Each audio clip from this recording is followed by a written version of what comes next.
அமெரிக்காவுக்கும் சீனாவுக்கும் நீண்ட காலமாக பனிப்போர் நிலவி வரும் நிலையில் அதிபர் டொனால்ட் ட்ரம்ப் ஆட்சி காலத்தில் சீனாவுக்கு எதிரான பல்வேறு மசோதாக்கள் நிறைவேற்றப்பட்டன. சீனாவுக்கு எதிரான வர்த்தக போரை கையில் எடுத்த டொனால்ட் ட்ரம்ப் கொரோனா வைரஸ் காலகட்டத்தில் சீனாவை வெளிப்படையாக பகிரங்கமாக தாக்கினார். அதனை ஒரு சீன வைரஸ் என்றே அழைத்தார்.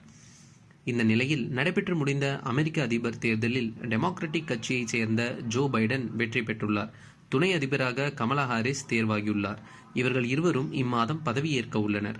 இந்த நிலையில் சீனா மீதான டொனால்ட் ட்ரம்பின் பனிப்போர் கொள்கையை ஜோ பைடன் முடிவுக்கு கொண்டு வருவார் என்று அந்நாடு நம்பிக்கை தெரிவித்துள்ளது. இதுகுறித்து சீனாவின் வெளியுறவுத்துறை அமைச்சர் வாங் யி கூறுகையில், அமெரிக்க அதிபராக தேர்வாகியுள்ள ஜோ பைடன் சீனா மீதான ட்ரம்பின் பனிப்போர் கொள்கையை முடிவுக்கு கொண்டு வந்து இரு நாடுகளுக்கும் இடையிலான இயல்பான உறவை மீட்டெடுப்பார் என்று நம்புவதாக தெரிவித்துள்ளார். சமீபத்திய ஆண்டுகளில் அமெரிக்கா சீனா உறவுகளில் முன்னெப்போதும் இல்லாத வகையில் பல்வேறு சிக்கல்கள் ஏற்பட்டுள்ளன என்று சுட்டிக்காட்டிய வாங் யி, அமெரிக்காவின் புதிய நிர்வாகத்தால் இந்த நிலை மாறும் என்ற நம்பிக்கை வந்துள்ளது. விவேகமான அணுகுமுறைக்கு புதிய நிர்வாகம் திரும்பி ஒத்துழைப்பை மீண்டும் தொடங்கும் என்ற நம்பிக்கை உள்ளது. நம்பிக்கையின் புதிய கதவு திறந்துள்ளது என்றும் தெரிவித்துள்ளார். சீனாவை அடக்கி புதிய பனிப்போரை தொடங்க அமெரிக்காவின் முயற்சி இரு நாட்டு மக்களின் நலன்களுக்கு கடுமையான பாதிப்பை ஏற்படுத்துவது மட்டுமல்லாமல் உலகிற்கு கடுமையான இடையூறுகளையும் ஏற்படுத்தியுள்ளது என்பதை நடந்த விஷயங்கள் நிரூபிக்கின்றன. அத்தகைய கொள்கை எந்த ஆதரவையும் காணாது தோல்வியடையும். ஒருங்கிணைப்பு, ஒத்துழைப்பு மற்றும் ஸ்திரத்தன்மை ஆகியவற்றின் அடிப்படையில் அமெரிக்காவுடன் ஒரு உறவை உருவாக்க நாங்கள் தயாராக உள்ளோம் என்றும் வாங் யி தெரிவித்துள்ளார்.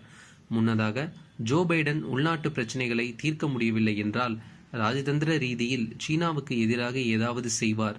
ஜோ பைடன் மிகவும் பலவீனமானவர் என்று சீன அரசின் ஆலோசகர் ஜெங் யோங்னியன் தெரிவித்திருந்தார் என்பது குறிப்பிடத்தக்கது. கடந்த 2020 கொரோனா ரணகலத்திற்கு மத்தியிலும் பிட்காயின் விலையானது தங்கத்தினை ஓரங்கட்டி புதிய வரலாற்று சாதனை எட்டியது. இதற்கிடையில் தற்போது புத்தாண்டு முடிந்து சில தினங்களே ஆன நிலையில் மீண்டும் புதிய உச்சம் தொட ஆரம்பித்துள்ளது. சில நாடுகளில் தற்போது கிரிப்டோ கரன்சி மீதான கடுமையான கட்டுப்பாடுகள் இருந்தாலும் தற்போது உலகின் பல நாடுகளும் அனுமதித்து வருகின்றன. அதோடு கொரோனா காலத்திலும் பிட்காயின் விலையானது எந்த ஒரு முக்கிய காரணிகளாலும் பாதிக்கப்படவில்லை. இதனால் அமெரிக்கா போன்ற நாடுகளின் முதலீட்டாளர்கள் கூட கிரிப்டோ கரன்சியில் முதலீடுகளை செய்து வருகின்றனர். இதனால் கிரிப்டோ கரன்சி விலையும் பலமான ஏற்றம் கண்டு வருகின்றது. இதற்கிடையில் பிட்காயின் மதிப்பு $30,000 முதல் முறையாக தாண்டியுள்ளது.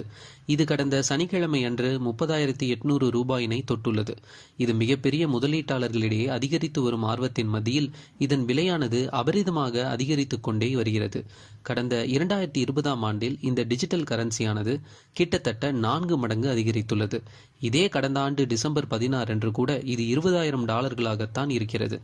குறிப்பாக வல்லரசு நாடான அமெரிக்கா முதலீட்டாளர்களால் பிட்காயின் தேவை அதிகரித்துள்ளது. ஏனெனில் பணவீக்கத்திற்கு எதிரான ஹெட்ஜிங், விரைவான ஆதாயம் உள்ளிட்ட பல காரணிகளால் முதலீட்டாளர்கள் பெரிதும் ஈர்க்கப்பட்டுள்ளனர். இதன் காரணமாக பிட்காயின் விலையானது வரலாறு காணாத அளவு ஏற்றம் கண்டு வருகின்றது. சமீபத்தில் ஜேபி மார்கன் சேசன்கோ ஒரு அறிக்கையில் முதலீட்டாளர்கள் கிரிப்டோ கரன்சியை ஏற்றுக்கொள்வது பாதுகாப்பு புகலிடமான தங்கத்தினை பாதிக்கக்கூடும் என்றும் கூறியிருந்தது. அதோடு தங்கத்தில் உள்ள முதலீடுகள் வெளியே எடுக்கப்படலாம் என்றும் கூறியது. அதோடு முதலீட்டாளர்கள் கிரிப்டோ கரன்சியில் நீண்டகால நோக்கில் முதலீடுகளை அதிகரித்து வருவதாகவும் நிபுணர்கள் கூறுகின்றனர்.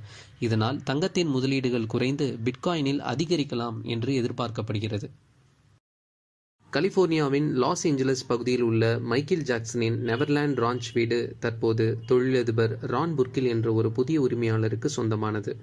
இது குறித்து வால் ஸ்ட்ரீட் ஜேர்னல் வெளியிட்டுள்ள அறிக்கையின்படி இந்த சொத்து $22 மில்லியன் அமெரிக்க, அதாவது இந்திய மதிப்பின்படி ரூபாய் 161 கோடியே 84 லட்சத்திற்கு தொழிலதிபர் புர்கில் ஏலத்தில் எடுத்தார் என்றது குறிப்பிடத்தக்கது. தொழிலதிபர் ரான் புர்கில் மறைந்த பாப் நட்சத்திரமான மைக்கேல் ஜாக்சனின் நண்பர் ஆவார். இவர் முதலீட்டு நிறுவனமான யூகாய்பா கம்பெனிகளின் இணை நிறுவனரும் ஆவார். பாப் இசை உலகின் அரசன் என்று ரசிகர்களால் போற்றப்படுபவர் மைக்கேல் ஜாக்சன். இவர் கடந்த 2009ஆம் ஆண்டு ஜூன் மாதம் அமெரிக்காவின் லாஸ் ஏஞ்சலஸ் நகரில் உள்ள தனது வீட்டில் அளவுக்கு அதிகமான போதைப் பொருள் எடுத்துக்கொண்டதால் மாரடைப்பு ஏற்பட்டு உயிரிழந்தார். மைக்கேல் ஜாக்சனுக்கு அமெரிக்காவில் ஏராளமான சொத்துக்கள் உள்ளன. அதில் கலிபோர்னியாவில் உள்ள நெவர்லாண்ட் பண்ணை வீடும் ஒன்று. இந்த பண்ணை வீட்டை கடந்த 1987ஆம் ஆண்டு மைக்கேல் ஜாக்சன் வாங்கினார். இதில் சுமார் 12,500 சதுரடியில் பிரதான குடியிருப்பு மற்றும் 3,700 சதுரடி பூல் ஹவுஸ் தவிர பண்ணை வீட்டில் சுமார் 50 இருக்கைகள் கொண்ட திரைப்பட அரங்கம் மற்றும் ஒரு நடன ஸ்டுடியோவுடன் ஒரு தனி கட்டிடம் ஆகியவையும் உள்ளன. பண்ணை வீட்டில் உள்ள மற்ற அம்சங்களாக டிஸ்னி பாணியில் ரயில் நிலையம், ஒரு ஃபயர் ஹவுஸ் மற்றும் பாண்ட் ஆகியவையும் உள்ளது. மொத்தமாக இந்த பண்ணை வீடு 2700 ஏக்கர் பரப்பளவை கொண்டுள்ளது. கடந்த 2005ஆம் ஆண்டு மைக்கேல் ஜாக்சன் இந்த பண்ணை வீட்டில் வைத்து 13 வயது சிறுவனை பாலியல் ரீதியாக துன்புறுத்தியதாக வழக்கு பதிவு செய்யப்பட்டது. ஆனால் இந்த குற்றச்சாட்டுக்கு அவர் மறுப்பு தெரிவித்தார். அது மட்டுமல்லாது இது தொடர்பாக அவர் மீது வழக்கு பதிவு செய்யப்பட்டது. அதன் காரணமாக மைக்கேல் ஜாக்சன் நெவர்லாண்ட் பண்ணை வீட்டுக்கு செல்வதை தவிர்த்தார். தன் மீது சுமத்தப்பட்ட வழக்கில் அவர் நிரபராதி என்று நிரூபிக்கப்பட்டிருந்தாலும் அவர் பண்ணை வீட்டிற்கு செல்ல மறுத்தார். இந்த நிலையில் மைக்கேல் ஜாக்சன் இறந்த 11 ஆண்டுகளுக்கு பிறகு அவருடைய நெவர்லாண்ட் பண்ணை வீடு தற்போது விற்பனை செய்யப்பட்டுள்ளது. கடந்த 2016ஆம் ஆண்டில் சொத்தின் விலை $100 மில்லியன் இருந்தது. பின்னர் ஒரு வருடம் கழித்து $67 மில்லியன் குறைந்தது. இதையடுத்து சமீபத்தில் நடந்த ஏலத்தில் $22 மில்லியன் விலை போனது. தற்போது இந்த பண்ணை வீட்டை வாங்கிய தொழிலதிபர் Ron புர்கில் Los Angeles, Miami, New York மற்றும் டொரண்டோ ஆகிய இடங்களில் உள்ள உறுப்பினர்கள் மட்டுமே கொண்ட ஒரு புதிய சோஹோ கிளப் ஹவுஸிற்காக பண்ணை வீட்டை உபயோகிக்க யோசனை கொண்டுள்ளதாக தெரிகிறது. மேலும் வீட்டை ஒட்டியிருக்கும் ஜாகா ஏரியை வாங்க கோடீஸ்வரர் புர்கில் யோசித்து வருவதாகவும் அவரது செய்தி தொடர்பாளர் தெரிவித்திருந்தார். ஒரு கிளப்புக்கு இந்த இடம் மிகவும் கூடுதல் விலை உயர்ந்தது என்று பர்கில் இறுதியில் முடிவு செய்ததாக கூறப்படுகிறது. அமெரிக்காவின் வாஷிங்டனில் தற்போது தினமும் சராசரியாக 2500க்கும் மேற்பட்டவர்கள் கொரோனாவால் உயிரிழக்கின்றனர். இதன் காரணமாக உயிரிழந்தவர்களின் உடல்களை புதைக்கும் பணிகள் கடுமையாக பாதிக்கப்பட்டுள்ளன. லாஸ் ஏஞ்சல்ஸில் உள்ள கான்டினென்டல் நிறுவனம் தற்போது சராசரியாக 30 உடல்களை புதைக்கும் சூழல் ஏற்பட்டுள்ளதாகவும் இது வழக்கமாக தாங்கள் புதைக்கும் உடல்களின் எண்ணிக்கைகளை விட 6 மடங்கு அதிகம் என்றும் கூறியுள்ளது. அந்நிறுவனத்தின் தலைவர் மாக்டா மால்டொனாடோ கூறுகையில், நான் 40 ஆண்டுகளாக இத்தொழிலில் ஈடுபட்டுள்ளேன்.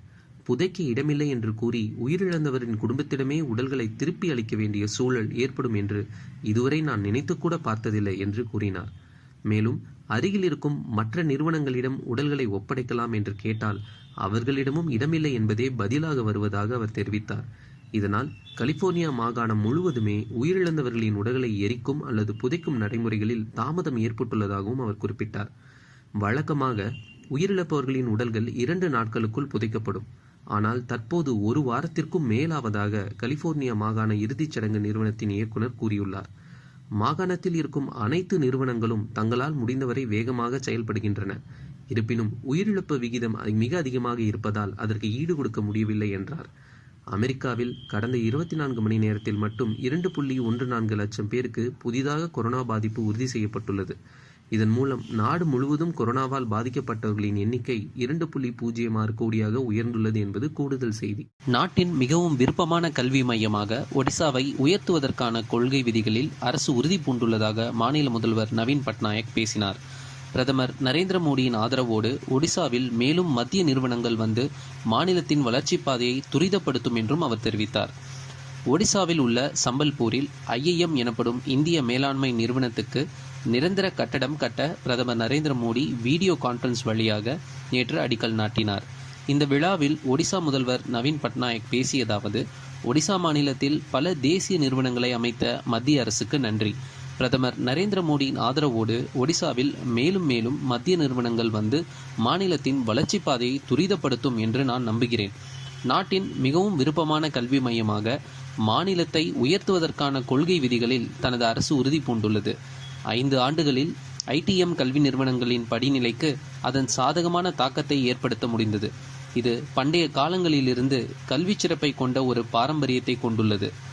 190 ஏக்கர் பரப்பளவில் அமைந்துள்ள IIM புதிய வளாகம் 2022ஆம் ஆண்டில் ரூபாய் 401 கோடி செலவில் கட்டப்படும். ஒடிசாவில் கல்வித்துறை விரைவான மாற்றத்தை காணப்போகிறது. எங்கள் கவனம் இளைஞர்களுக்கு சமீபத்திய தொழில்நுட்பம் மற்றும் தொழில்நுட்ப அறிவை பயிற்றுவிப்பதும் தொழில்துறை 4.0 கோரிக்கைகளின்படி அவர்களை சந்தைக்கு தயாராக்குவதும் ஆகும் என்று நவீன் பட்நாயக் பேசினார். தூத்துக்குடி மாவட்டம் கோவில்பட்டி அருகே வில்லிசேரி கிராமத்தில் தமிழ்நாடு முதலமைச்சர் எடப்பாடி பழனிசாமி பருத்தி விவசாயிகளுடன் கலந்துரையாடல் கூட்டத்துக்கு வருகை தந்து விவசாயிகளை சந்தித்து கோரிக்கைகளை கேட்டறிந்தார். தூத்துக்குடி மாவட்டத்திற்கு தேர்தல் பிரச்சார சுற்றுப்பயணத்திற்கு வருகை தந்த தமிழக முதலமைச்சர் எடப்பாடி பழனிசாமி கோவில்பட்டி சட்டமன்ற தொகுதிக்குட்பட்ட வெள்ளிசேரி கிராமத்தில் பருத்தி விவசாயிகளுடன் கலந்துரையாடினார். அப்போது அவர் பேசுகையில், விவசாயிகளையும் ரவுடியையும் ஒப்பிட்டு ஸ்டாலின் பேசுவது வேதனை அளிக்கிறது. வயலில் வேலை செய்பவர்களுக்குத்தான் விவசாயிகளின் கஷ்டம் தெரியும். ரவுடியாக ஸ்டாலின் இருப்பதால் ரவுடி என அவரை பேசுகிறார். விவசாயிகளை கொச்சைப்படுத்தும் விதமாக ஸ்டாலின் பேசுவதை இனியாவது நிறுத்திக் கொள்ள வேண்டும் என விவசாயிகளின் சார்பில் அன்போடு நான் கேட்டுக்கொள்கிறேன் என்று பழனிசாமி கூறினார். விவசாயிகளிடம் இருந்து பொருட்களை கொள்முதல் செய்து வெளிநாட்டுக்கு அனுப்பும் திட்டத்தை எதிர்காலத்தில் செய்ய இருக்கிறோம். இந்த அரசு மக்களை காக்கும் அரசு, ஏழை மக்களை காக்க புதிய திட்டங்களை கொண்டு வரும் அரசு. வரும் தேர்தலில் திமுகவை வீழ்த்த அதிமுகவை வெற்றி பெறச் செய்யுங்கள் என தெரிவித்தார். அதுபோல் தூத்துக்குடி மாவட்டம் கோவில்பட்டி அருகே எட்டயபுரத்தில் தனியார் திருமண மண்டபத்தில் நெசவாளர்களை சந்தித்து குறைகளை கேட்டறிந்தார். பின்னர் தமிழக அரசின் நெசவாளர்களுக்கு செயல்படுத்தி வரும் நலத்திட்டங்கள் குறித்து உரையாற்றினார். இந்நிகழ்ச்சியில் வருவாய்த்துறை அமைச்சர் RP உதயகுமார், செய்தி மற்றும் விளம்பரத்துறை அமைச்சர் கடம்பூர் ராஜு, முன்னாள் வருவாய்த்துறை அமைச்சர் RP உதயகுமார், முன்னாள் அமைச்சர் நத்தம் விஸ்வநாதன், ஸ்ரீவைகுண்டம் MLA சண்முகநாதன், விளாத்திக்குளம் MLA சின்னப்பன், முன்னாள் MLA மோகன், நகர செயலாளர் ஆழ்வார் உதவிக்குமார், புதூர் செல்வராஜ் உள்ளிட்ட பலர் கலந்து கொண்டனர். தமிழக ரேஷன் கடைகளில் நாளை முதல் ரூபாய் 2500 பொங்கல் பரிசு தொகுப்பு விநியோகம் செய்யப்பட உள்ளது.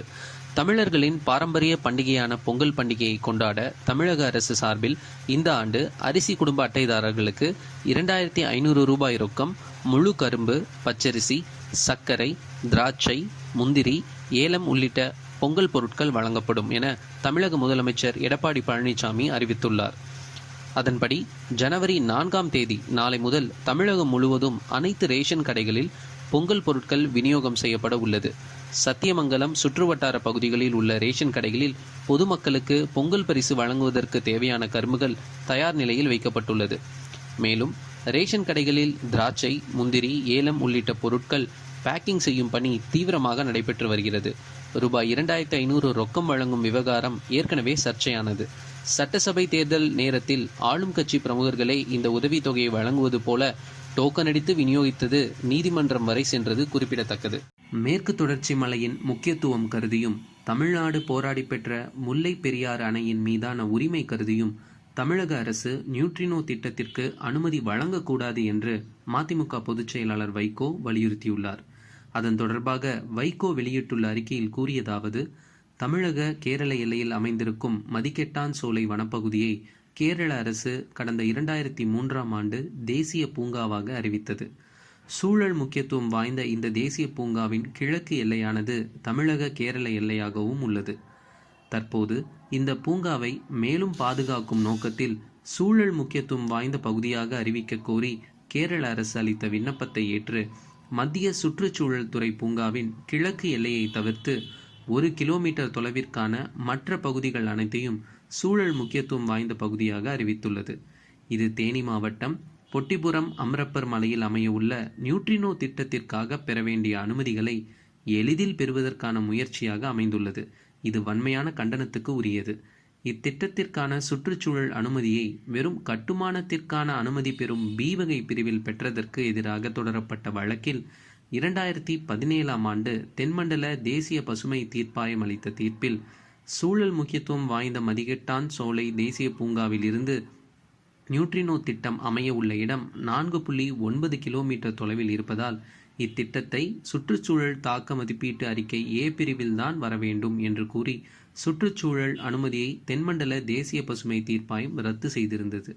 அதன் பின்னரும் கூட தேசிய முக்கியத்துவம் வாய்ந்த திட்டமாக கருதி மாநில சுற்றுச்சூழல் வல்லுநர் குழு பரிசீலனைக்கு இத்திட்டத்தை வைக்காமல் மத்திய சுற்றுச்சூழல் வல்லுநர் மதிப்பீட்டு குழுவின் பரிசீலனையில் வைத்து பெறப்பட்ட அனுமதியை எதிர்த்து தேசிய பசுமை தீர்ப்பாயத்தின் முதன்மை அமர்வில் வழக்கு தொடரப்பட்டது.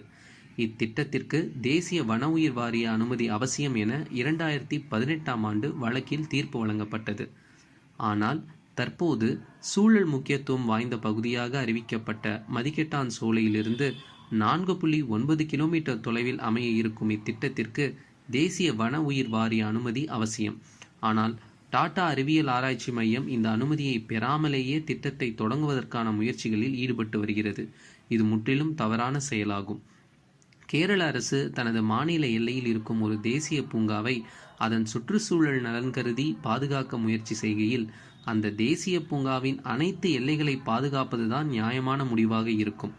மத்திய சுற்றுச்சூழல் துறை ஒரு சூழல் முக்கியத்துவம் வாய்ந்த பகுதியை பல்லுயிரிய முக்கியத்துவம் வாய்ந்த பகுதியாக அறிவிப்பதற்கான வழிகாட்டு நெறிமுறைகளில் தேசிய பூங்காவில் இருக்கும் ஒரு பகுதியை அதன் எல்லையிலிருந்து 10 கிலோமீட்டர் வரைக்கும் சுற்றுச்சூழல் முக்கியத்துவம் வாய்ந்த பகுதியாக அறிவிக்கலாம் என்று தெரிவிக்கப்பட்டுள்ளது. ஆனால் கேரள அரசு தனது மாநில பகுதிகளில் 1 கிலோமீட்டர் தூரத்திற்கு மட்டுமே சூழல் முக்கியத்துவம் வாய்ந்த பகுதியாக அறிவித்துள்ளது. இதன் காரணமாக நிச்சயமாக மதிகெட்டான் சோலை தேசிய பூங்காவை பாதுகாக்க முடியாது. நியூட்ரினோ திட்டத்தை செயல்படுத்தும் போது கட்டுமான பணிகளுக்காக தோண்டப்படும் சுரங்கம் மற்றும் அதற்கு பயன்படுத்தப்படும் வெடிப்பொருட்களால் நிச்சயமாக மதிகெட்டான் சோலை தேசிய பூங்கா பாதிப்பு அடைய வாய்ப்புள்ளது. தனது மாநில கட்டுப்பாட்டில் வரவில்லை என்பதற்காக மதிகெட்டான் சோலைக்கு அருகே உள்ள வனப்பரப்பை சூழல் முக்கியத்துவம் வாய்ந்த பகுதியாக அறிவிக்க முடியாது என்கிற தமிழக அரசின் வாதமும் தவறானது. மாநில எல்லைகளில் அமைந்திருக்கும் பாதிக்கப்பட்ட பகுதியை சூழல் முக்கியத்துவம் வாய்ந்த மண்டலமாக அறிவிப்பதில் 2 மாநிலங்களுக்குமே பொறுப்பு உள்ளது. மத்திய அறிவியல் ஆராய்ச்சி மையம் நியூட்ரினோ திட்டத்தை தொடர்வதற்கு கட்டுமான அனுமதி மற்றும் தமிழ்நாடு மாசு கட்டுப்பாட்டு வாரிய அனுமதி ஆகியவற்றை பெற்றால் மட்டுமே போதுமானது என்ற மத்திய அரசின் அறிவிப்பு ஏற்க முடியாதது. மேற்கு தொடர்ச்சி மலையின் முக்கியத்துவம் கருதியும் தமிழ்நாடு போராடி பெற்ற முல்லை பெரியார் அணையின் மீதான உரிமை கருதியும் தமிழக அரசு இத்திட்டத்திற்கு அனுமதி வழங்கக்கூடாது என்று வலியுறுத்துகின்றேன் என்று வைகோ கூறியுள்ளார். மக்கள் நீதி மய்யம் கட்சித் தலைவர் கமல்ஹாசன் சேலத்தில் தனது 4ஆம் கட்ட பிரச்சாரத்தை தொடங்கினார். தமிழ்நாட்டில் வரும் மே மாதம் சட்டப்பேரவை தேர்தல் நடைபெற உள்ளது. இதில் அதிமுக, திமுக, மக்கள் நீதி மய்யம், நாம் தமிழர் என பலமுனை போட்டி நிலவுகிறது. இதன் காரணமாக பல்வேறு அரசியல் கட்சி தலைவர்களும் தங்கள் தேர்தல் பிரச்சாரத்தை முன்கூட்டியே தொடங்கி நடத்தி வருகின்றனர். அதன்படி மக்கள் நீதி மய்யம் கட்சித் தலைவர் கமல்ஹாசன் கடந்த மாதம் மதுரையில் தனது முதல் கட்ட தேர்தல் பிரச்சாரத்தை தொடங்கினார். அதனைத் தொடர்ந்து தமிழகத்தில் பல்வேறு மாவட்டங்களில் 3 கட்ட தேர்தல் பிரச்சாரத்தை மேற்கொண்டு வந்தார். சிறிய இடைவெளிக்கு பின் மக்கள் நீதி மய்யம் தலைவர் கமல்ஹாசன் வரும் 6ஆம் தேதி வரை சேலம் மற்றும் வேலூர் மாவட்டங்களில் 4ஆம் கட்ட பிரச்சாரத்தை மேற்கொள்கிறார். இதற்காக சென்னையிலிருந்து தனி விமானம் மூலம் சேலம் வந்தடைந்த கமல்ஹாசனுக்கு விமான நிலையத்தில் அவரது கட்சி நிர்வாகிகள் மற்றும் தொண்டர்கள் உற்சாக வரவேற்பு அளித்தனர். அதனைத் தொடர்ந்து சேலம் அழகாபுரம் பகுதியில் தனது 4ஆம் கட்ட தேர்தல் பிரச்சாரத்தை தொடங்கிய அவர் திறந்தவெளி காரில் நின்று மக்களிடம் உரையாற்றினார். பின்னர் அங்கிருந்து அஸ்தம்பட்டி, கோரிமேடு வழியாக ஏற்காடு சென்ற அவர் ஏரிக்கரை ரவுண்டானா பகுதியிலும் பிரச்சாரத்தில் ஈடுபட்டார். பின்னர் தோட்ட தொழிலாளர்களை சந்தித்து அவர்களுடனும் கமல்ஹாசன் கலந்துரையாடினார். பொங்கல் பரிசு தொகுப்பில் 100 கிராம் ஆவின்-நெய் அமைச்சர் ராஜேந்திர பாலாஜி அறிவிப்பு. பொங்கல் பரிசு தொகுப்பில் குடும்ப அட்டைதாரர்களுக்கு ஆவின்-நெய்யும் சேர்த்து வழங்கப்படும் என்று பால்வளத்துறை அமைச்சர் ராஜேந்திர பாலாஜி பழனியில் சாமி தரிசனம் செய்ய வந்தபோது கூறினார். பால்வளத்துறை அமைச்சர் ராஜேந்திர பாலாஜி இன்று பழனி கோவிலில் சாமி தரிசனம் செய்தார். அவருக்கு கோவில் நிர்வாகம் சார்பில் வரவேற்பு அளிக்கப்பட்டது. சுவாமி தரிசனம் செய்த பிறகு அமைச்சர் ராஜேந்திர பாலாஜி செய்தியாளர்களை சந்தித்தார். அப்போது அவர் தெரிவித்ததாவது: பால்வளத்துறையில் கொள்முதல் செய்த பாலுக்கு திண்டுக்கல் மாவட்டத்தில் கொடுக்க வேண்டிய நிலுவைத் தொகை விரைவில் வழங்கப்படும். வரும் பொங்கல் திருநாளை முன்னிட்டு தமிழக அரசு வழங்கும் பரிசுப் பொருட்கள் தொகுப்பில் ஒவ்வொரு குடும்ப அட்டைதாரர்களுக்கும் 100 மில்லி ஆவின்-நெய்யும் வழங்கப்படும் என்று பால்வளத்துறை அமைச்சர் ராஜேந்திர பாலாஜி அறிவித்துள்ளார்.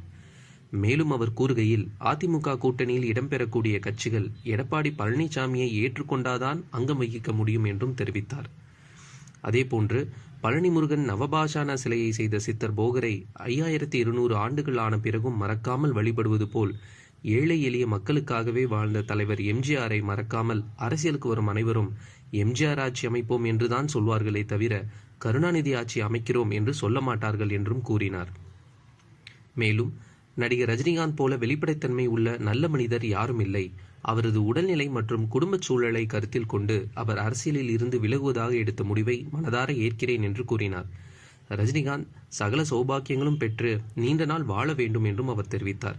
அவர் அரசியலுக்கு வராவிட்டாலும் ஆன்மீக வழியில் நடக்கும் ரஜினிகாந்தின் ரசிகர்கள் யாரும் ஆன்மீகத்தை விமர்சனம் செய்து கேலியும் கிண்டலும் செய்யும் திமுகவிற்கு எக்காலத்திலும் வாக்களிக்க மாட்டார்கள் என்றும் ராஜேந்திர பாலாஜி தெரிவித்தார். இந்து கடவுள்கள் மற்றும் மத்திய உள்துறை அமைச்சர் அமித்ஷா குறித்து அநாகரிகமான கருத்துக்கள் தெரிவித்த இந்திய நகைச்சுவை நடிகர் முனாவர் பாரூகி கைது செய்யப்பட்டார். கைது செய்யப்பட்ட முனாவர் பாரூகி உள்பட 5 பேர் மீது மத உணர்வுகளை மீறுதல் உள்ளிட்ட பல்வேறு பிரிவுகளில் வழக்கு பதிவு செய்யப்பட்டுள்ளது. குஜராத்தைச் சேர்ந்த பிரபல நகைச்சுவை நடிகர் முனாவர் பாரூகி ஆவார். இந்தூர் டுகான் பகுதியில் உள்ள ஒரு ஹோட்டலில் நடந்த நிகழ்ச்சியில் முனாவர் பாரூகி உள்ளிட்ட குழுவினர் இந்து கடவுள்கள் குறித்தும் மத்திய உள்துறை அமைச்சர் அமித்ஷா ஆகியோர் குறித்தும் அநாகரிகமான கருத்துக்கள் தெரிவித்ததாக கூறப்படுகிறது. இது தொடர்பாக உள்ளூர் பாஜக எம்எல்ஏ மாலினி லட்சுமணன் சிங் கவுரின் மகன் ஏகலவ்ய சிங் கவுர் போலீசில் புகார் கொடுத்தார். அதன் பேரில் போலீசார் முனாவர் பாரூகியை கைது செய்தனர். அவருடன் எட்வின் அந்தோனி, பிரகார் வியாஸ், பிரியம் வியாஸ் மற்றும் நளின் யாதவ் ஆகியோரும் கைது செய்யப்பட்டுள்ளனர். கைதானவர்கள் மீது 295A 269 சட்டத்திற்கு புறம்பான அல்லது கவனக்குறைவான செயல் மூலம் உயிருக்கு ஆபத்தான வகையில் தொற்றுநோயை பரப்ப வாய்ப்புள்ளது உள்ளிட்ட பல்வேறு வழக்குகளின் கீழ் வழக்குகள் பதிவு செய்யப்பட்டன. தமிழக காங்கிரஸ் கட்சி புதிய நியமனங்களால் பல்வேறு சர்ச்சைகள் வெடித்துள்ளது. தமிழக காங்கிரஸ் கமிட்டிக்கு 32 துணைத் தலைவர்கள், 57 பொதுச் செயலாளர்கள், 104 செயலாளர்கள் நியமிக்கப்பட்டுள்ளனர். இந்த நியமனங்கள் தமிழக காங்கிரஸில் பெரும் சலசலப்பை ஏற்படுத்தியுள்ளது. இப்புதிய நியமனங்கள் தொடர்பாக தமிழக காங்கிரஸ் தலைவர்கள் சமூக வலைத்தளங்களில் பகிரங்கமாக அதிருப்தி கருத்துக்களை வெளியிட்டு வருகின்றனர். இதற்கு சில காங்கிரஸ் மூத்த நிர்வாகிகள் பதிலடியும் தந்து வருகின்றனர்.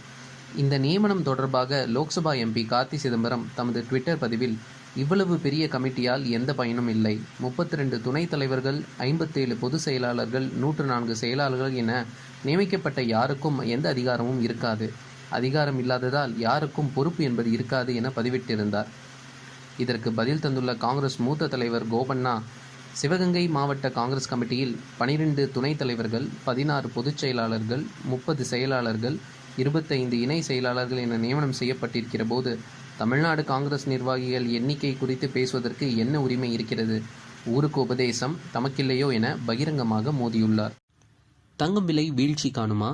நடப்பு ஆண்டில் தங்கம் விலையானது உள்ளூர் நிபுணர்கள் முதற்கொண்டு வெளிநாட்டு நிபுணர்கள், தனிநபர்கள் என அனைவரும் தங்கம் விலையானது மீண்டும் ஏற்றம் காணலாம் என்று கூறி வருகின்றனர். ஆனால் கொரோனாவுக்கான தடுப்பூசி பற்றிய அறிவிப்புகள் சாதகமாக வந்து கொண்டுள்ள நிலையில் தங்கம் விலையானது ஏற்றம் காணுமா என்ற சந்தேகம் முதலீட்டாளர்கள் மத்தியில் இருந்து வருகிறது. கொரோனா தடுப்பூசி பற்றிய செய்திகள் சாதகமாக வந்து கொண்டுள்ள நிலையில் பாதுகாப்பு புகலிடமான தங்கம் விலையானது அழுத்தத்தினை காணலாம் என்றும் எதிர்பார்க்கப்படுகிறது. இதனால் பாதுகாப்பு புகலிடமான தங்கத்தில் முதலீடுகள் குறையக்கூடும். மேலும் முதலீட்டாளர்கள் பங்கு, கமாடிட்டி, பத்திரம் உள்ளிட்ட மற்றவற்றில் முதலீடுகள் அதிகரிக்கலாம். இதனால் தங்கம் விலையானது சற்று குறையலாம் என்று எதிர்பார்க்கப்படுகிறது. நீண்டகால நோக்கில் தங்கம் விலையானது ஒட்டுமொத்தமாக பார்க்கும்போது ஏற்றம் காணும் விதமாக காணப்படுகிறது. எனினும் கொரோனா வைரஸின் தாக்கம் மோசமடையாவிட்டால் கடந்த 2020ஐ போலவே தங்கம் விலை இருக்காது என்றும் நிபுணர்கள் கணித்துள்ளனர். ஆக மொத்தத்தில் கொரோனா வைரஸின் தாக்கம் குறையும் பட்சத்தில் தங்கம் விலையானது குறையலாம் என்று எதிர்பார்க்கப்படுகிறது. கடந்த ஆண்டில் தங்கம் விலையானது இந்திய சந்தையில் 23% லாபம் கொடுத்துள்ளது. இது அடுத்த ஆண்டிலும் ஏற்றம் காணலாம் என்று நிபுணர்கள் கூறி வரும் நிலையில் 2020இல் முன்னோடி இல்லாத கொரோனாவின் காரணமாக சீர்குலைந்த பொருளாதாரத்தினை மீட்டெடுக்க வட்டி விகிதங்கள் குறைக்கப்பட்டன. இதனால் தங்கம் விலையானது அதிகரித்தது. இது மிகப்பெரிய பணவீக்கம், வட்டி குறைப்பு, கடன், இயல்பு நிலை என பல காரணங்களினால் பாதிக்கப்பட்டுள்ளது. எனினும் பரவி வரும் கொரோனாவினை கட்டுப்படுத்தும் விதமாக தற்போது கொரோனா வைரஸ் தடுப்பூசிகள் பற்றிய சாதகமான செய்திகள் வந்து கொண்டுள்ளன. ஆக இது செயல்பாட்டுக்கு வரும் பட்சத்தில் தங்கத்திற்கு ஆதரவாக அமையலாம் என்றும் எதிர்பார்க்கப்படுகிறது. ஏனெனில் இதனால் பொருளாதாரம் விரைவில் மீண்டு வரும், பங்கு சந்தைகள் ஏற்றம் காணும், வட்டி விகிதங்கள் அதிகரிக்கலாம். இதனால் தங்கத்தில் முதலீடுகள் குறையலாம் என்றும் எதிர்பார்க்கப்படுகிறது. எனினும் தங்கத்திற்கான ஒட்டுமொத்த கண்ணோட்டம் நேர்மறையாக உள்ளது. ஆக வைரஸின் நிலைமை மோசமாக மாறாவிட்டால் 2020 நிலை மீண்டும் வராது என நிபுணர்கள் கூறுகின்றனர். கொரோனா தடுப்பு மருந்துகளான கோவிஷீல்டு மற்றும் கோவாக்சின் ஆகியவற்றை அவசர கால பயன்பாட்டுக்கு மத்திய அரசு அனுமதி அளித்துள்ளது. இதற்கான பரிந்துரையை இந்திய மருந்து தரக்கட்டுப்பாடு அமைப்பு அளித்துள்ளது. இந்தியாவில் கொரோனாவால் 1 கோடிக்கும் மேற்பட்டோர் பாதிக்கப்பட்டுள்ளார்கள். இந்த நிலையில் ஆக்ஸ்போர்டு பல்கலைக்கழகமும் அஸ்ட்ராஜெனகாவும் இணைந்து கோவிஷீல்டு தடுப்பு மருந்தை உருவாக்கியது. இந்த மருந்தை புனேவின் சீரம் நிறுவனம் தயாரித்து வருகிறது. அதுபோல் பாரத் பயோடெக் நிறுவனம் கோவாக்சின் எனும் தடுப்பு மருந்தை இந்திய மருத்துவ ஆராய்ச்சி கவுன்சிலுடன் சேர்ந்து உருவாக்கி வருகிறது. இந்த நிலையில் இந்த இரு தடுப்பூசிகளை அவசர பயன்பாட்டுக்கு பயன்படுத்த நிபுணர் குழு ஆய்வு மேற்கொண்டது. இதையடுத்து இந்த இரு மருந்துகளையும் அவசர கால பயன்பாட்டுக்கு பயன்படுத்தலாம் என இந்திய மருந்து தரக்கட்டுப்பாடு அமைப்பு அனுமதி அளித்தது. இதன் மூலம் அந்த இரு தடுப்பு மருந்துகளும் மக்கள் பயன்பாட்டுக்கு வருகிறது. நாடு முழுவதும் நேற்றைய தினம் 116 மாவட்டங்களில் கொரோனா தடுப்பு மருந்து ஒத்திகை நிகழ்ச்சி நடைபெற்ற நிலையில் அந்த மருந்துகளுக்கு மத்திய அரசு அனுமதி அளித்துள்ளது. இந்த இரு தடுப்பு மருந்துகளையும் 2 முதல் 8 டிகிரி செல்சியஸ் வைத்து பராமரிக்கவும் அறிவுறுத்தப்பட்டுள்ளது. கோவிஷீல்டு தடுப்பு மருந்துக்கு பிரிட்டன் அனுமதி அளித்த நிலையில் 2வது நாடாக இந்தியாவும் அனுமதி அளித்துள்ளது. மாஸ்கோவில் ஸ்பட்னிக் வி மற்றும் ஆக்ஸ்போர்ட் தடுப்பூசிகளை இணைத்து சோதிக்க உள்ளதாக ரஷ்யா அறிவித்துள்ளது. உலகெங்கும் கொரோனா தடுப்பு மருந்து சோதனைகள் தொடர்ந்து நடைபெற்று வருகிறது. இதுவரை ஃபைசர், மாடர்னா உள்ளிட்ட சில தடுப்பூசிகளின் அவசரகால பயன்பாட்டிற்கு ஒப்புதல் அளிக்கப்பட்டுள்ளது. இருப்பினும் கொரோனா வைரஸ் ஒப்பீட்டளவில் புதிய வகை வைரஸ் என்பதால் எந்த வகையான தடுப்பூசிக்கு கொரோனா முழுமையாக கட்டுப்படும் என்பது தெளிவாக தெரியவில்லை. இதன் காரணமாக பல தடுப்பூசிகளை பல்வேறு நிறுவனங்கள் தொடர்ந்து சோதனை செய்து வருகிறது. உலகின் முதல் கொரோனா தடுப்பூசியாக ரஷ்யாவின் ஸ்பட்னிக் வி தடுப்பூசிக்கு கடந்த ஆகஸ்ட் மாதம் ரஷ்யா ஒப்புதல் அளித்தது. இருப்பினும் 3ஆம் கட்ட சோதனைக்கு முன்னரே இந்த தடுப்பூசிக்கு அனுமதி அளிக்கப்பட்டதால் உலக ஆராய்ச்சியாளர்கள் இந்த தடுப்பூசியை பயன்படுத்த தயக்கம் காட்டினர். அதைத் தொடர்ந்து ஐக்கிய அமீரகம், உக்ரைன், இந்தியா உள்ளிட்ட பல நாடுகளில் இந்த தடுப்பூசியின் 3ஆம் மருத்துவ சோதனைகள் தொடங்கி நடைபெற்று வருகிறது. அதேபோல் பிரிட்டனில் ஆக்ஸ்போர்ட் பல்கலைக்கழக ஆராய்ச்சியாளர்கள் ஆஸ்ட்ராசெனகா நிறுவனத்துடன் இணைந்து மற்றொரு கொரோனா தடுப்பூசியை உருவாக்கினர். இந்த தடுப்பூசிகள் 90% வரை பயனளிக்கும் என்று தெரிவிக்கப்பட்டுள்ளது. இந்த வகையான தடுப்பூசியை உற்பத்தி செய்யவும் சேமித்து வைக்கவும் ஆகும் செலவு குறைவு என்பதால் இந்த தடுப்பூசியை உலகளவில் அதிகம் பயன்படுத்தப்படும் என்று எதிர்பார்க்கப்படுகிறது. இந்நிலையில் ஸ்பட்னிக் வி மற்றும் ஆக்ஸ்போர்ட் தடுப்பூசிகளை இணைத்து உக்ரைனில் புதிய சோதனைகளை மேற்கொள்ள உள்ளதாக ரஷ்ய அந்நிய நேரடி முதலீட்டு நிறுவனம் அறிவித்துள்ளது. ரஷ்யாவின் ஸ்பட்னிக் வி தடுப்பூசியை உலகெங்கும் விற்பனை செய்யும் பொறுப்பு ரஷ்ய அந்நிய நேரடி முதலீட்டு நிறுவனத்திற்கு அளிக்கப்பட்டுள்ளது. முன்னதாக இரு தடுப்பூசிகளை இணைப்பதன் மூலம் தடுப்பாற்றலை அதிகரிக்க முடியுமா என்பது குறித்த சோதனைகளில் ஈடுபட உள்ளதாக ரஷ்யா கடந்த மாதம் அறிவித்திருந்தது குறிப்பிடத்தக்கது. இந்திய காப்பீடு மேம்பாட்டு மற்றும் ஒழுங்குமுறை ஆணையமான IRDAI முன்னணி இன்சூரன்ஸ் நிறுவனமான பாரதி ஆக்ஸாவுக்கு 15 லட்சம் ரூபாய் அபராதம் விதித்துள்ளது. IRDAI மோட்டார் காப்பீடு தொடர்பான பல்வேறு விதிமுறைகளை மீறியதற்காக காப்பீட்டு ஆணையம் பாரதி ஆக்ஸாவுக்கு 2 வெவ்வேறு வழக்குகளில் 15 லட்சம் ரூபாய் அபராதம் விதித்துள்ளது. இது 3ஆம் தரப்பு மோட்டார் இன்சூரன்ஸ் வணிகம் தொடர்பான விதிமுறைகளை பின்பற்றாததற்காக 10 லட்சம் ரூபாய் அபராதமாக விதித்துள்ளது. இந்த இன்சூரன்ஸ் நிறுவனம் கடந்த 2017-18 3ஆம் தரப்பு வாகன இன்சூரன்ஸ் வணிகத்தில் 399.94 கோடி ரூபாய்க்கு எதிராக 380 கோடி ரூபாய் வணிக கணக்கு எழுதப்பட்டுள்ளதாகவும் மீதம் 19.94 கோடி ரூபாய் பற்றாக்குறை உள்ளதாகவும் தரவுகள் கூறுகின்றன. இந்த பிரச்சனைகளுக்கு மத்தியில் 1 கோடி ரூபாய் அபராதம் விதிக்கப்பட்ட நிலையில் அதன் பின்னர் 10 லட்சம் ரூபாயாக குறைக்கப்பட்டுள்ளது. இதே மற்றொரு வழக்கில் பணம் செலுத்தும் வழிகாட்டுதல்களில் விதிமுறைகளை மீறியதற்காக 5 லட்சம் ரூபாய் அபராதம் விதிக்கப்பட்டுள்ளது. இதற்கிடையில் கடந்த நவம்பரில்தான் இந்திய இன்சூரன்ஸ் கட்டுப்பாட்டு ஆணையமான IRDAI அமைப்பு நாட்டின் 2 முக்கிய தனியார் இன்சூரன்ஸ் சேவை நிறுவனங்களான பாரதி ஆக்ஸா, ICICI லம்பார்ட் இணைக்க ஒப்புதலை அளித்தது குறிப்பிடத்தக்கது. இந்த ஒப்புதல் மூலம் ICICI லம்பார்ட் அடுத்த கட்ட பணியாக பிற அரசு அமைப்புகளிடம் தேவையான ஒப்புதல்களை பெறுவதற்கான பணிகளை துவங்கியுள்ளது என பங்குச்சந்தைக்கு சமர்ப்பித்த அறிக்கையில் அந்நிறுவனம் சமீபத்தில் கூறியிருந்தது. இந்த கையகப்படுத்தலுக்கு பிறகு பாரதி ஆக்ஸா ICICI லம்பார்ட் கூட்டணியானது சந்தையில் 8.7% அளவுக்கு அதன் மதிப்பினை அதிகரிக்கும். ஜனவரி 1 மற்ற தொலைத்தொடர்பு நிறுவனங்கள் கதிகலங்கி போகும் அளவுக்கு அதிரடி சலுகையை அறிவித்தது ஜியோ நிறுவனம்.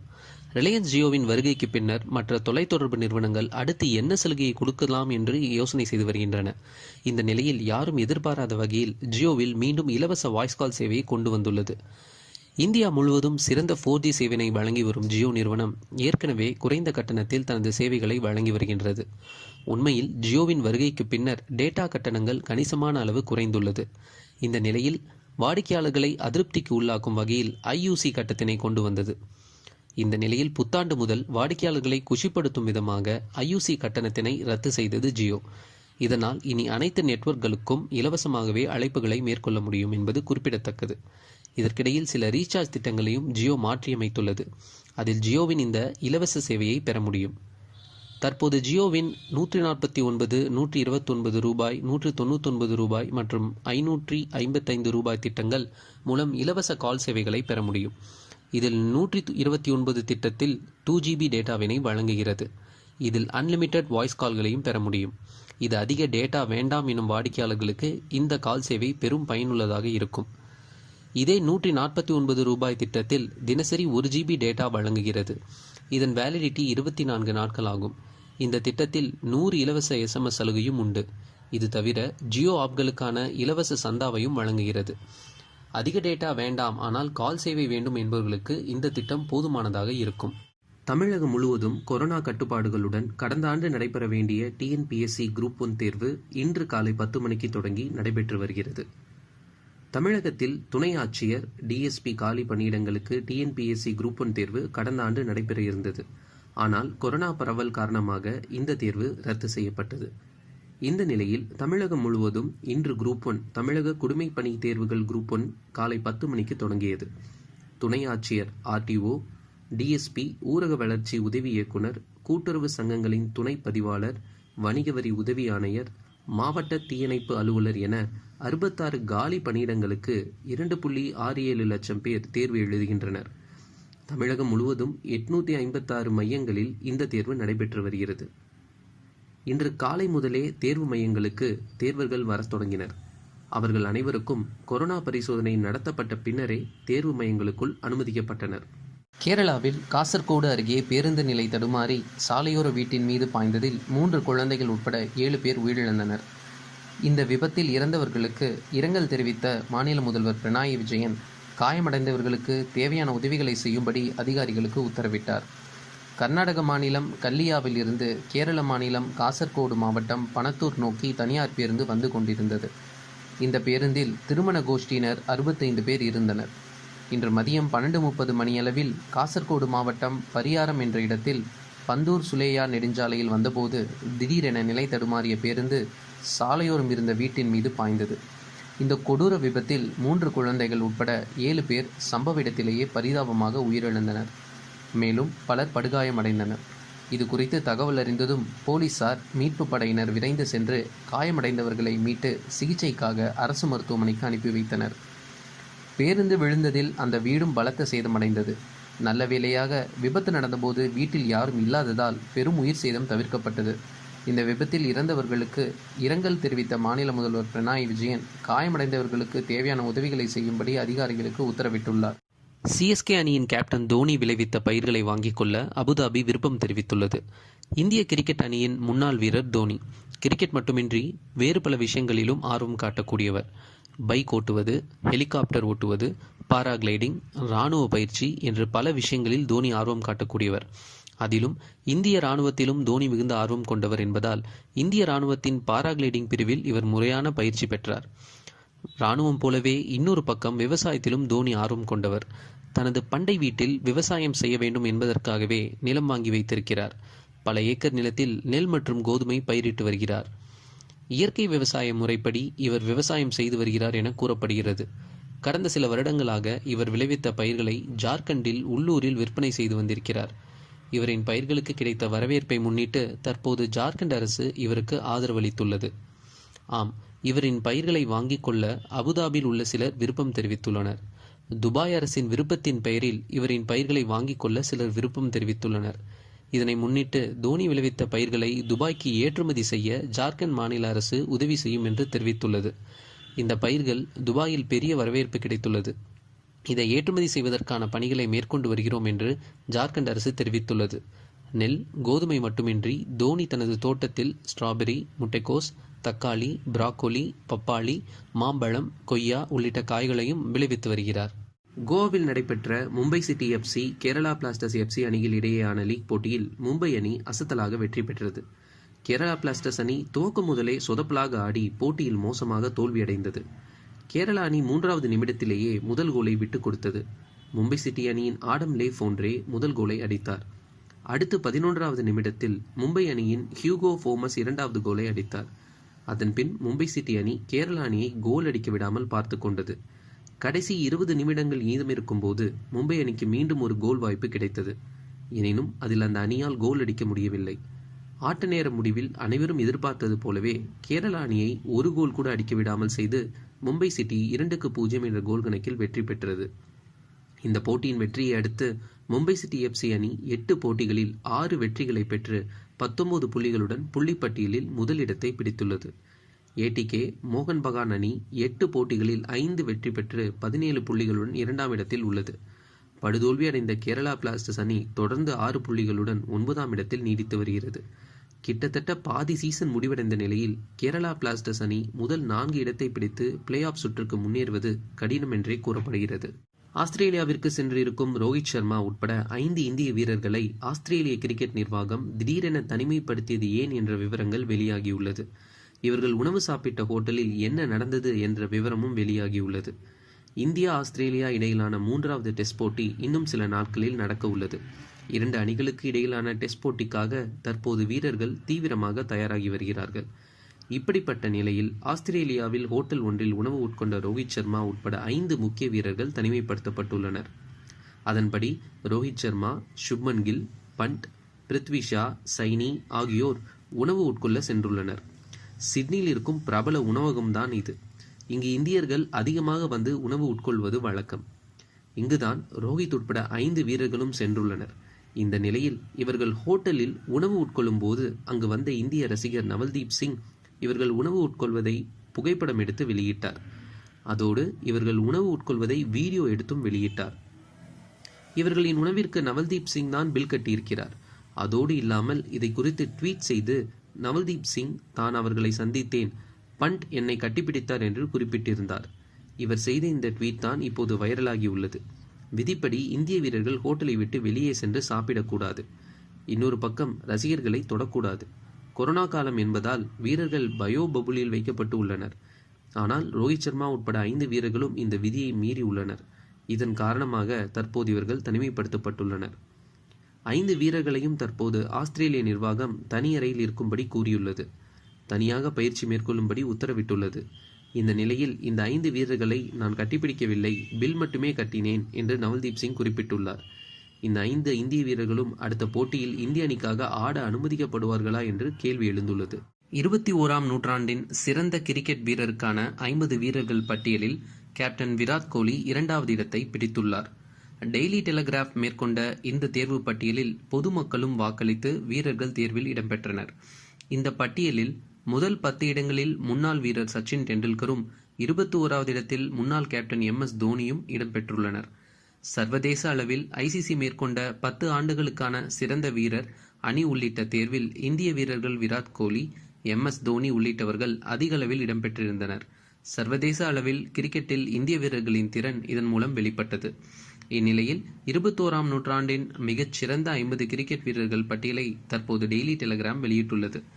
பொதுமக்களின் வாக்களிப்பின் அடிப்படையில் தேர்வுக்குழுவினரை கொண்டு உருவாக்கப்பட்டுள்ள இந்த பட்டியலில் இந்திய அணியின் கேப்டனான விராட் கோலி 2வது இடத்தை பிடித்துள்ளார்.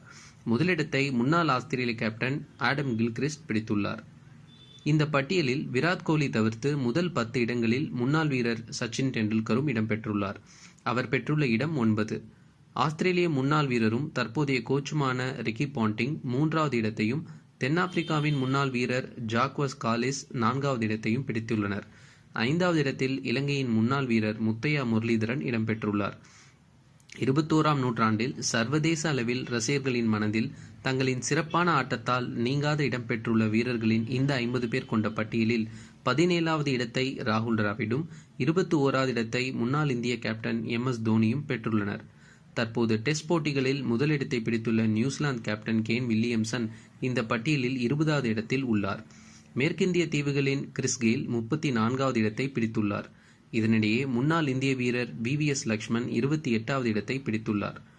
முன்னாள் இந்திய வீரர் அனில் கும்ப்ளே 38வது இடத்திலும், ஜாகிர் கான் 42வது இடத்தையும், வீரேந்திர சேவாக் 45வது இடத்தையும், ஹர்பஜன் சிங் 47வது இடத்தையும், ரவி அஸ்வின் 48வது இடத்தையும் இந்த பட்டியலில் பிடித்துள்ளனர். முன்னாள் வீரர்கள் அதிகமானோர் இடம்பெற்றுள்ள இந்த பட்டியலில் விராட் கோலி 2வது இடத்தை பிடித்துள்ளது குறிப்பிடத்தக்கது. தமிழகம் மற்றும் புதுவையில் அடுத்த 24 மணி நேரத்தில் வளிமண்டல மேலடுக்கு சுழற்சி காரணமாக பெரும்பாலான பகுதிகளில் மழை பெய்யும் என சென்னை வானிலை ஆய்வு மையம் தெரிவித்துள்ளது. அது குறித்து வானிலை மையம் வெளியிட்டுள்ள அறிவிப்பில் ஜனவரி 4ஆம் தேதி வட தமிழகம் மற்றும் புதுச்சேரி, காரைக்கால் பகுதிகளில் ஓரிரு இடங்களில் லேசானது முதல் மிதமான மழையும், தென் தமிழகத்தில் ஒரு சில இடங்களில் லேசானது முதல் மிதமான மழையும் பெய்யக்கூடும்.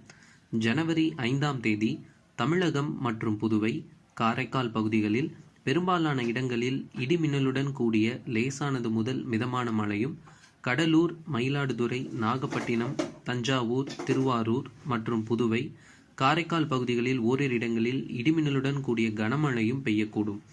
அதனைத் தொடர்ந்து 6ஆம் தேதி தமிழகம் மற்றும் புதுவை, காரைக்கால் பகுதிகளில் பெரும்பாலான இடங்களில் இடிமின்னலுடன் கூடிய லேசானது முதல் மிதமான மழையும், ஓரிரு இடங்களில் இடிமின்னலுடன் கூடிய கனமழையும் பெய்யக்கூடும். 7ஆம் தேதி தமிழகம் மற்றும் புதுவை, காரைக்கால் பகுதிகளில் ஒரு சில இடங்களில் இடிமின்னலுடன் கூடிய லேசானது முதல் மிதமான மழை பெய்யக்கூடும். சென்னை மற்றும் புறநகர் பகுதிகளை பொறுத்தவரை அடுத்த 48 மணி நேரத்திற்கு வானம் பொதுவாக மேகமூட்டத்துடன் காணப்படும். நகரின் ஒரு சில பகுதிகளில் லேசானது முதல் மிதமான மழை பெய்யக்கூடும். அதிகபட்ச வெப்பநிலை 29 டிகிரி செல்சியஸை ஒட்டியும், குறைந்தபட்ச வெப்பநிலை 24 டிகிரி செல்சியஸை ஒட்டியும் இருக்கும் என இவ்வாறு அறிவித்துள்ளது.